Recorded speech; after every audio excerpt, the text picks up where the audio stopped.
Baik, jumpa lagi dengan saya Agus Setiawan. Kali ini kita akan melanjutkan bahasan kita tentang analisis struktur. Nah, setelah menyelesaikan 7 pertemuan, kita cukup banyak membahas tentang cara-cara menghitung lanjutan dari suatu struktur, baik itu balok, kemudian frame, kemudian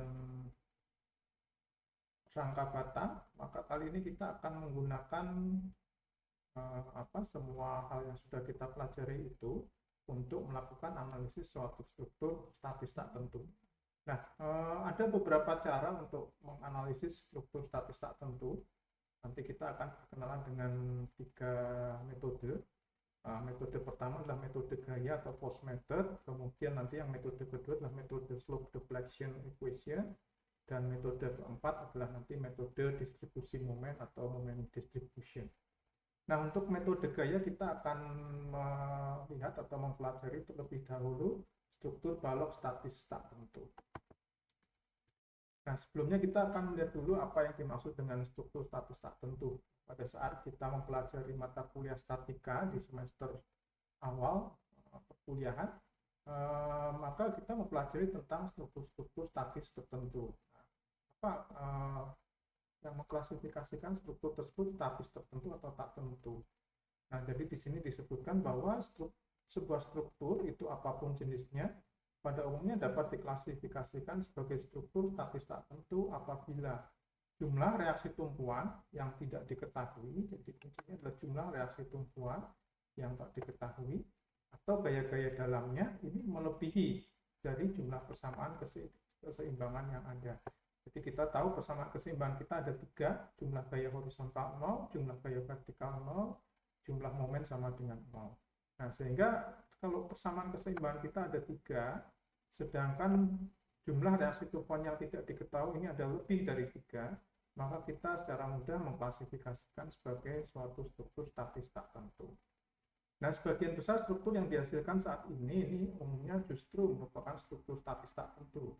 Struktur beton contohnya hampir selalu merupakan statis tak tentu karena pada umumnya join ataupun sambungan antara balok dan kolom ini dicor secara monolit, secara satu kesatuan, secara bersamaan, sehingga dia menjadi satu kesatuan yang solid.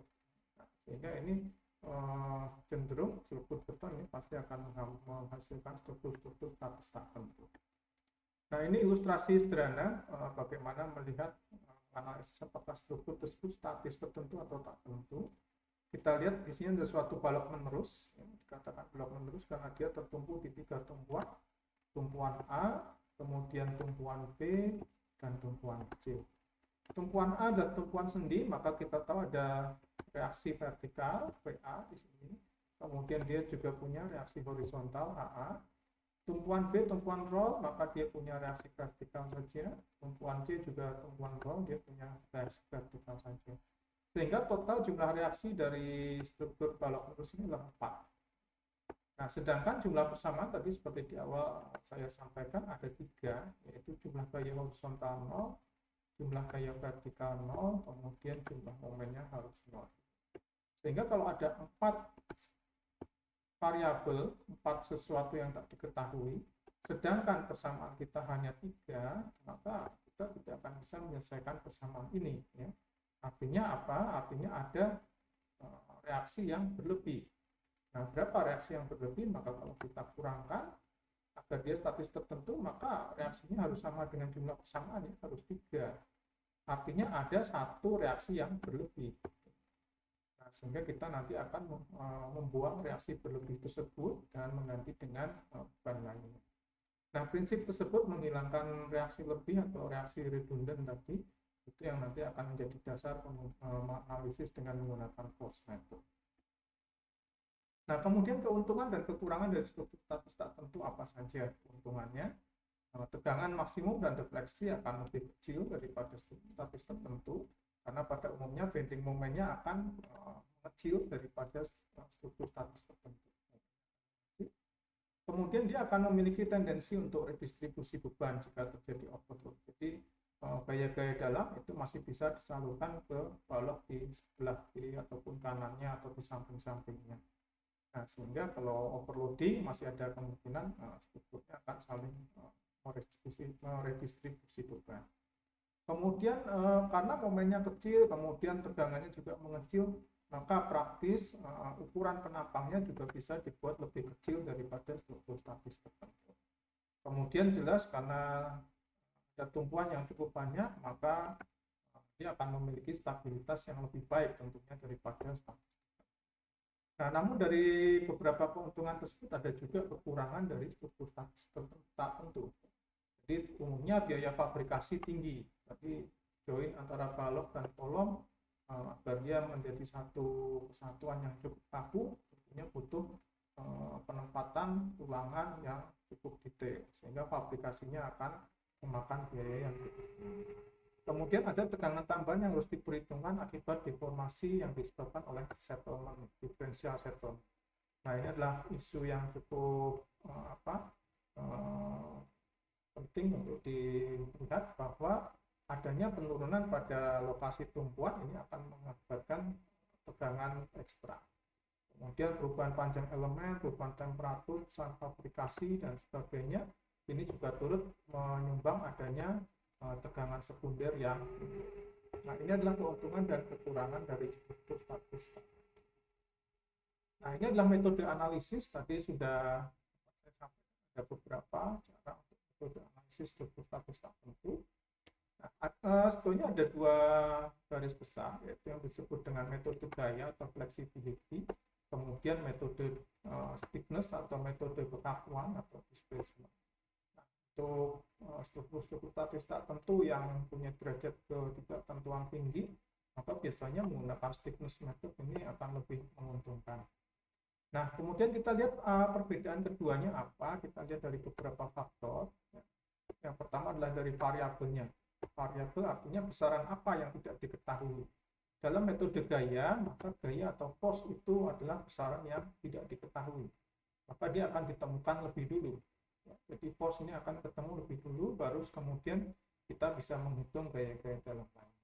Kemudian kalau di metode displacement atau stiffness method, maka yang menjadi variabel adalah displacement-nya. Displacement akan kita cari terlebih dahulu.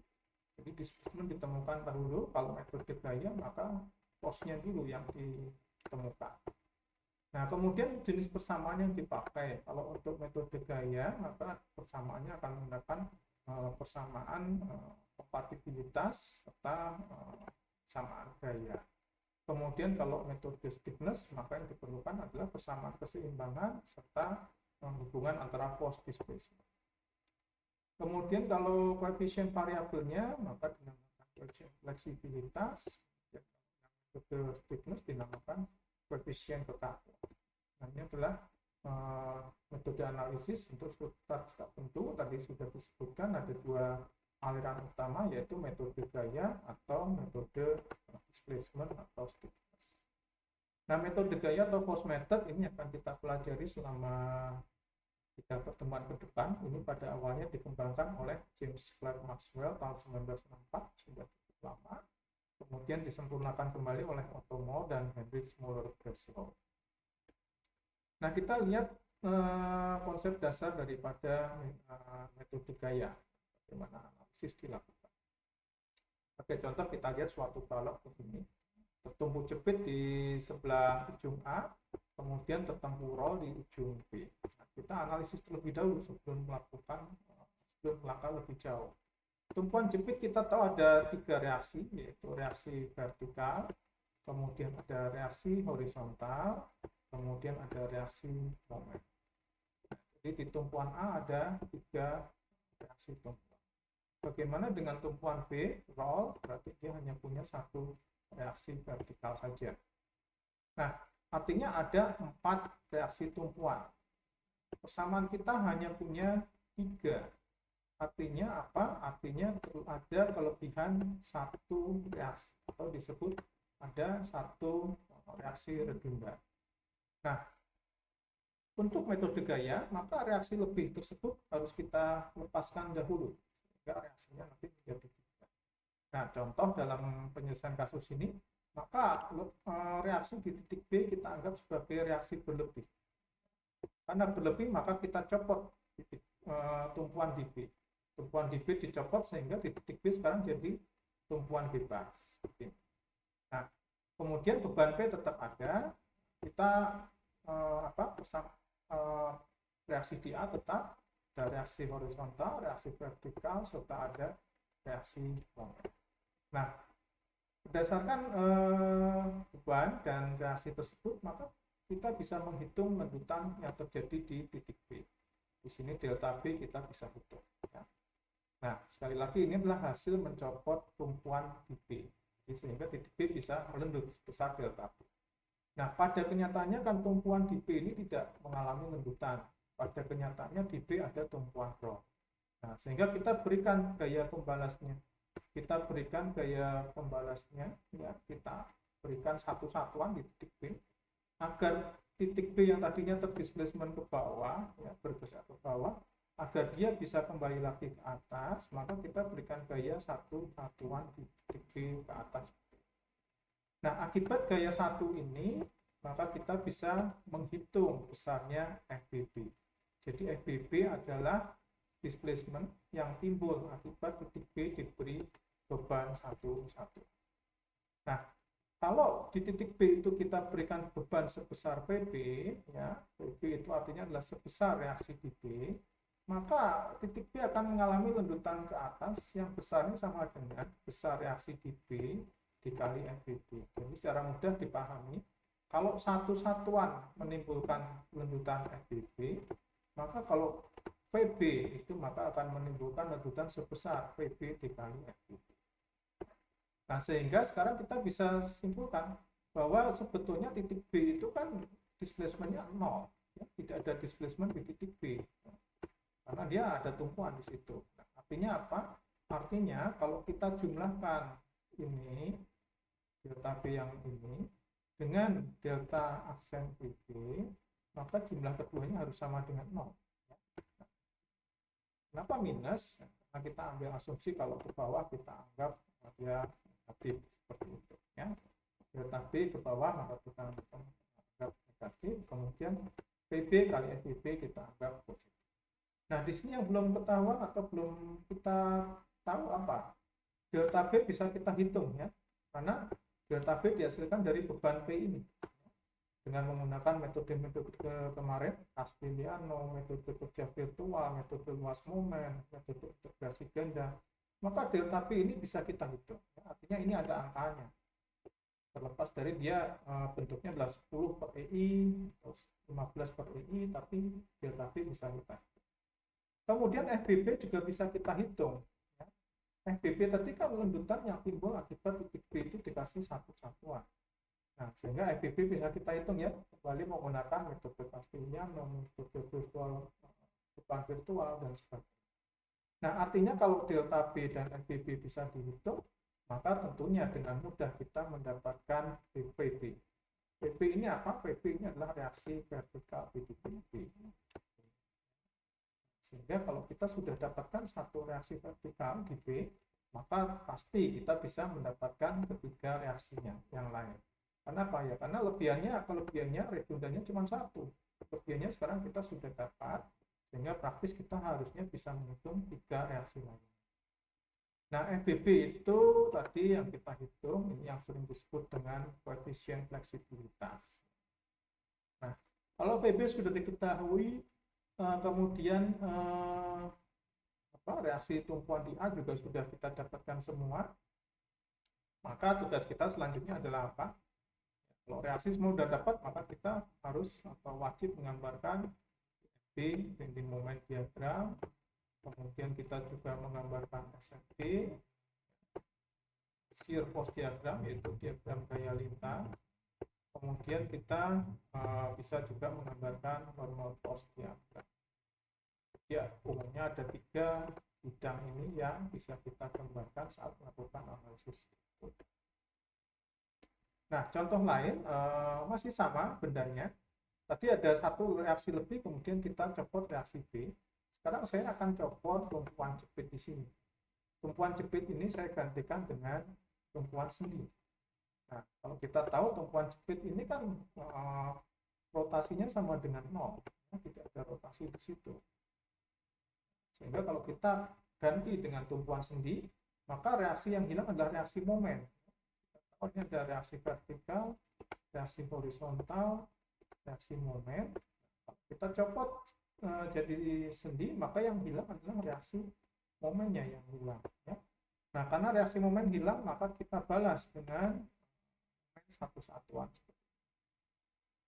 Nah, sekarang kita bisa menghitung karena sendinya masih ada, artinya displacement tidak nol.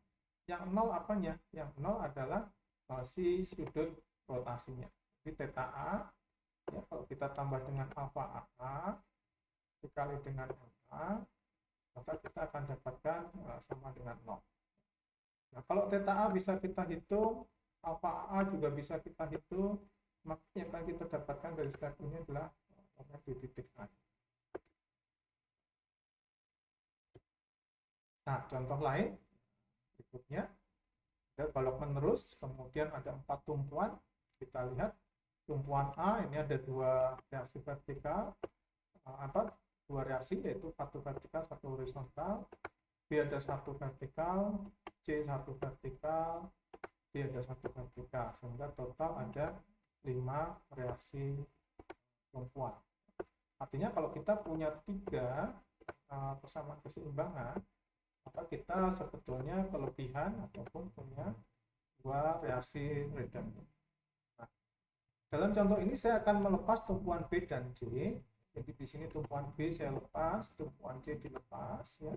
Ini adalah beban real yang ini. Ini adalah beban realnya. Nah, kalau dilepas, maka yang tadinya tidak muncul lendutan di titik B, sekarang muncul delta B. Di titik C juga begitu, tadinya tidak ada lendutan, ini muncul delta C. Kita bisa menghitung delta B dan delta C ya, dengan menggunakan metode-metode yang sudah dipelajari dari awal hingga tengah semester.